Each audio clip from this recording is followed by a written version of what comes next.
Yeah, so, anyways.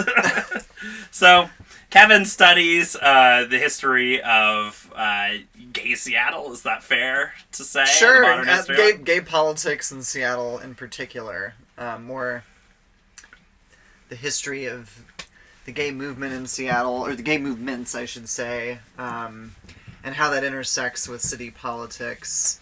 Not so much the social and cultural history. Yeah, and I think we were talking a little bit earlier about the Pride in 2017 and the Pride Parade in 2017. And I think I was mentioning that me and my girlfriend were over by the Seattle Center side of the Pride March, was like the very end of it. And it was such a weird year because, Trump had just gotten elected, and he had just dropped the mother of all bombs on Afghanistan. Awesome. And, yeah, awesome, yeah. And, at the front of the Pride March was, some, companies or corporations. But there was also, a military, group going through about, gays in the military and just being like, we just dropped an enormous bomb on Afghanistan. I don't know if, now's the time to be, cheering for the military. And a move that was just purely done to, boost a shitty president's fucking approval rating for a second.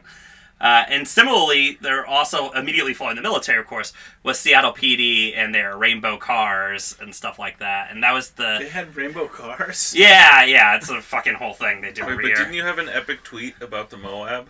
Oh, in the Moab, I had tweeted that gays in the military, great. I'm sure there were no gay people under the Moab when Trump took Afghanistan. You got 10,000 people. I'm sure none of them were gay. It's weird.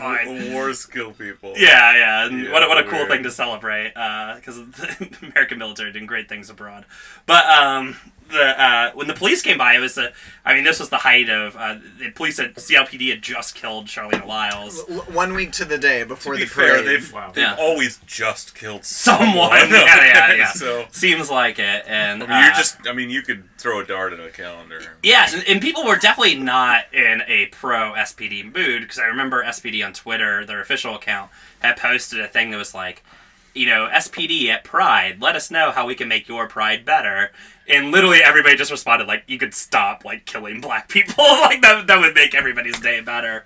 But, so while the march is happening, SPD went by, and I think they literally were the last ones who went by, and there was, just nothing.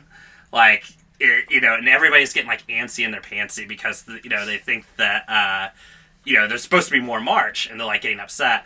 And it slowly comes out that there is a protest up the ways of the march, right, that is protesting SPD.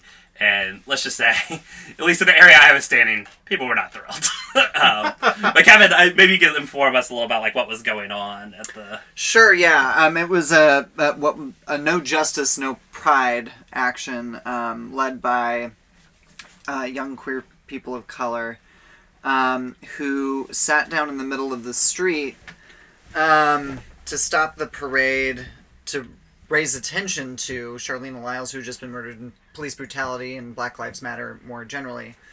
And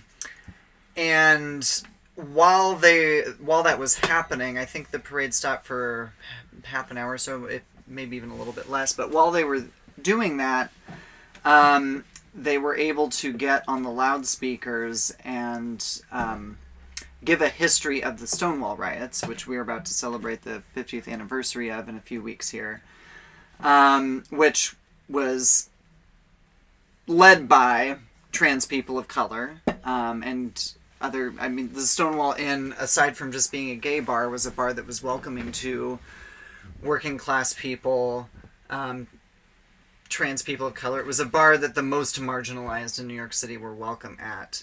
And so it's not coincidental that this is a bar that the New York Police Department decides to raid in late June of 1969. That history, which is what the parade is commemorating, Seattle Pride always coincides with the anniversary of Stonewall, was a really important intervention in this parade that has become, as Brian mentioned, more or less a rainbow capitalist parade. Yeah, I thought it was commemorating good times, but gay.